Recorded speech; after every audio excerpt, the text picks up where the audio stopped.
I'm out there, John Madden, in my camper van. We have had a hell of a storm here.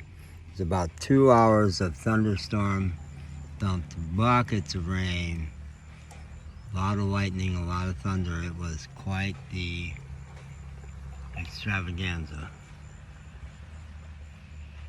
I asked Miguel, when was the last time you had a major hurricane here? Because we're about a mile from the Gulf Coast. And I think it was last hurricane season, and we're just moving into it now, the end of August and September. Last year I was tracking hurricanes here because I have friends in Cozumel and I was planning to come this way. And there was a hurricane hit somewhere along the Gulf Coast here. It was not as far down as the Yucatan Peninsula, somewhere along here. Maybe Tuxpan, I don't know. But it wasn't here. He said 8 years since the last major hurricane. So it was just a big thunderstorm, but scary. So I guess scary is the entry point for part 5 about me and physical courage. How I've always had that thread in my life and how life has grown it in me over the last 4 years especially. Now, just about 3 years ago, first year of the COVID, my first year of travel,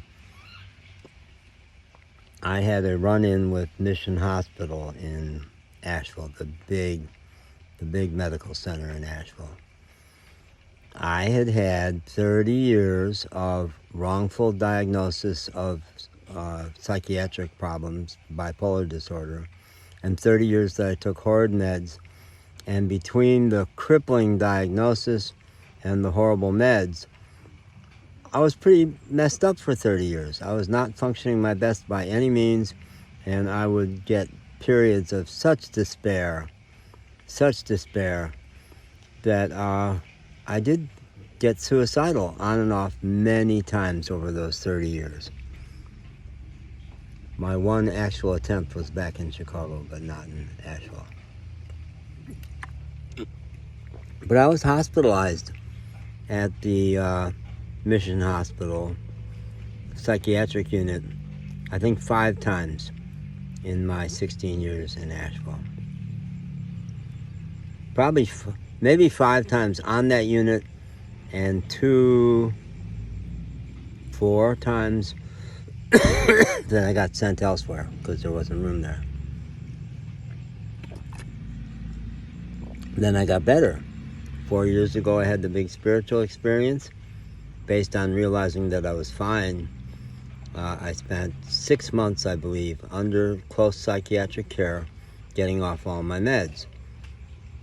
A lot of psychiatrists would not support that at all.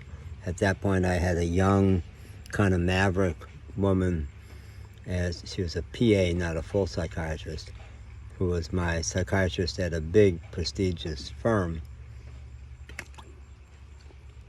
who said, let's try it. You're looking great. Let's try it. So over the course of 6 months, got off all my meds and was great. Was better and better and better and better.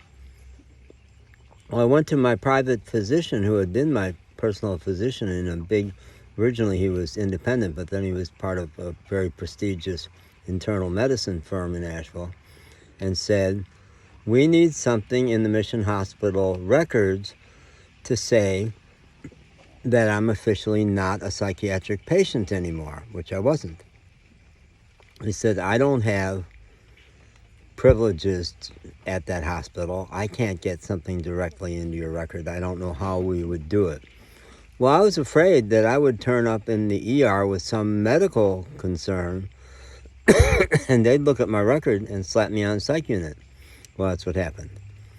The story of my concussion, the street guy who I trusted erroneously, who punched me in the face and gave me a terrible concussion, that's a story worth telling, but not here. But I turned up at the ER, and at that point, that hospital was a very distressed hospital. They had been bought out by a for-profit outfit that was burdening the nurses with almost double their usual caseload. the nurses were organizing and finally did organize and form a union, which they needed. But when I showed up in the ER, the combination of the COVID and all that political stress around there, it was a very stressed out place. And they weren't functioning their best by any means. So I turned up in the ER because the guy who watched me get punched said, "You absorbed an incredible sucker punch from a guy who's got an infamous punch. I bet you've got a concussion. You could have internal bleeding. Your nose looks crooked." And it was broken slightly. "You gotta go to the ER." So I drove myself to the ER. A mess. I was pretty out of it.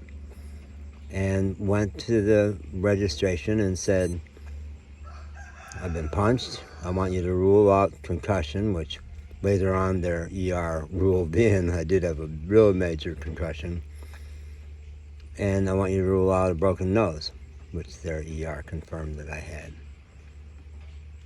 Well, they looked at my records and did not even tell me that they were putting me in the psychiatric section of the ER waiting area, where I spent 24 hours before I got seen. It took me a few hours to find, number one, I said, "Are we going to do anything about this concussion?" And social worker or a nurse did a few questions, and she said, I don't think you have a concussion," which I did, big time. And they never had me checked for the broken nose, which later got confirmed. So I was mad. When I finally realized where I was mad. But I knew the drill on those places. I had been a patient 13 times on psych inpatient units, and I was a psychologist. I had treated people on those units. So I knew how they worked, and I played the game mostly.